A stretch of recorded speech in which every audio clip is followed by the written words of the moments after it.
ছোটোবেলা থেকেই স্বপ্ন শহরে গিয়ে ট্রেন দেখব। সেই জন্য আমি সকালবেলা খালি পায়ে হাঁটতে হাঁটতে ভোরের আলো ফুটতেই আমি বেরিয়ে পড়লাম। আমার গ্রামটা খুব শান্ত, ধানের গন্ধে ভরা, চারিদিকে সবুজের মাঠ, পাখির ডাক। আজ মনটা কেমন যেন অন্যরকম লাগছে, কারণ আজ আমার একটা স্বপ্ন পূরণ হতে চলছে। অনেক দিন ধরে ভাবছিলাম শহরে গিয়ে ট্রেন দেখব, কিন্তু সময় আর সুযোগ কখনো মেলেনি। আজ হঠাৎ করেই ভাবলাম, যায় না, দেখি শহরটা কেমন, ট্রেনটা কেমন। সেই কথা ভেবেই আমি গ্রামের এক পাশে যেতেই একটা অটো রিক্সাওয়ালা আমার কাছে চলে এসলো। তাকে আমি বললাম, আমি শহরে যাব, ট্রেন দেখব, আমাকে শহরের রাস্তাতে নামিয়ে দিয়ে আসুন। তারপরে 20 টাকা দিয়ে সেই অটোতে উঠলাম। রাস্তাতে চলার সময় রাস্তাটা কিন্তু লম্বা মনে হচ্ছিল, খুব ছোট, কারণ মনে ভরে গেছিল আনন্দে। রাস্তার দুই পাশে মানুষ কাজ করছে, কেউ বা জমিতে, কেউ বা দোকানে। সবাই যেন নিজের মতো ব্যস্ত, আর আমি যাচ্ছি আমার স্বপ্ন পূরণ করার জন্য।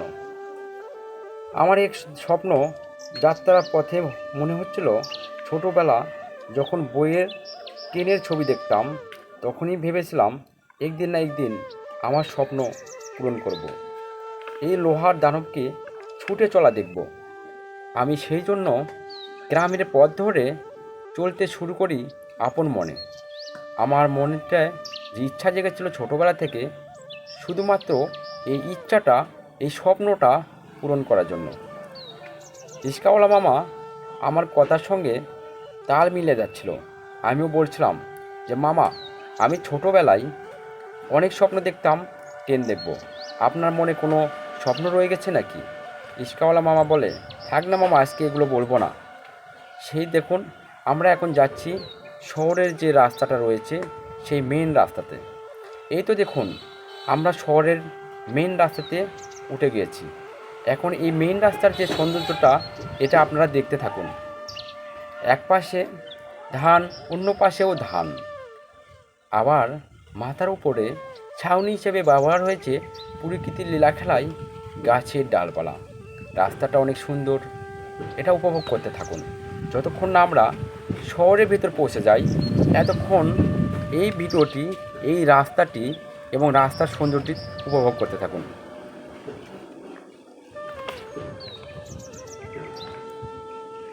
মাঝে মাঝে রাস্তাতে যখন গাড়ি যাচ্ছিল, কখনো অটো ভ্যান, কখনো সিএনজি, তখন দেখেই মনের ভিতরটা আনন্দের নেচে উঠত, যেন আমি কোথায় এসে পড়েছি, এতদিন কোথায় ছিলাম। মোটরসাইকেলওয়ালারা যদিও সিঙ্গেল রোড, তারপরেও যাবার সময় কিন্তু হেলমেট নিতে ভুলে নাই। এই তো আর কিছুক্ষণ, তাহলেই আমরা শহরের ভেতরে পৌঁছে যাব।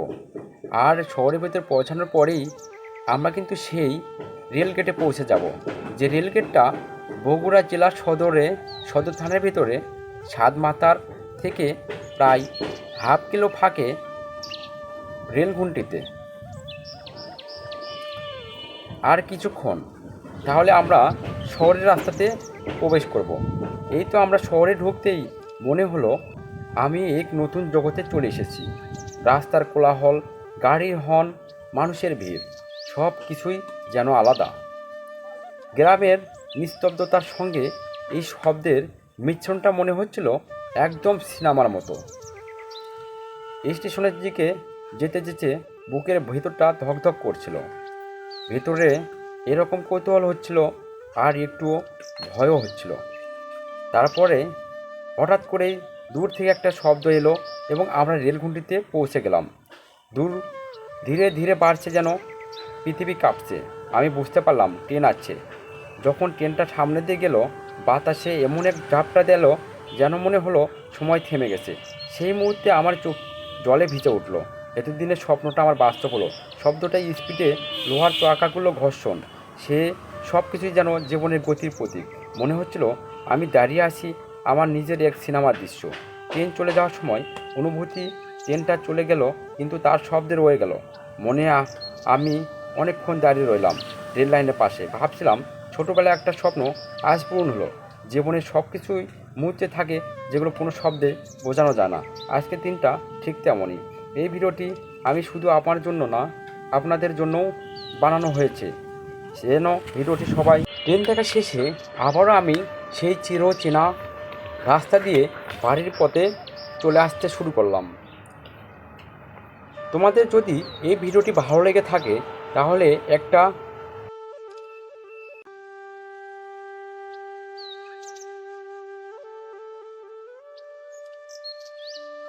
তোমাদের এরকম কোনো শখ বা ইচ্ছা, কোনো অভিজ্ঞতা রয়েছে কি না, বা কিছু মনে থাকলে অবশ্যই কমেন্ট করে জানিও।